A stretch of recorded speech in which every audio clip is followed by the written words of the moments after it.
মাতৃত্বের মূর্ত প্রতীক রূপে যিশুর মাতা ম্যারি ও মা সারদা দেবী স্বামী বিবেকানন্দের শিষ্যা সিস্টার নিবেদিতার কাছে ছিলেন অভিন্ন।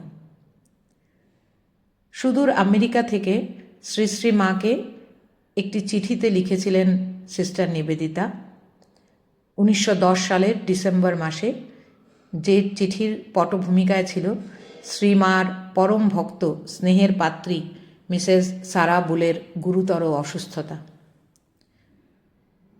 শ্রী শ্রী মাকে উদ্দেশ্য করে সিস্টার লিখেছিলেন, আদরিণী মা গো, আজ সকালে খুব ভোরে গির্জায় গিয়েছিলাম সারার জন্য প্রার্থনা করতে।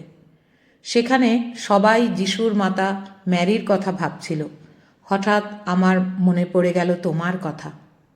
তোমার মিষ্টি মুখ, তোমার ভালোবাসায় ভরা চোখ, তোমার সাদা শাড়ি, হাতের বালা, সব কিছু সামনে ভেসে উঠল। তখন ভাবলাম, সারার রোগের ঘরটিকে শান্তিতে আর আশীর্বাদে ভরিয়ে দিতে পারে একমাত্র তোমার পরশ। ভালোবাসায় ভরা তুমি।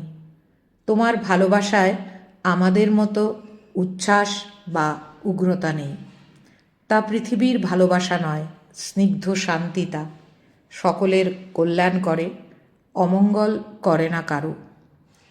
এই অপূর্ব চিঠিটির শেষে নিজের নাম স্বাক্ষর করে সিস্টার নিবেদিতা লিখেছিলেন, প্রিয়তমা মা আমার, তোমার চিরকালের বোকা খুকি নিবেদিতা।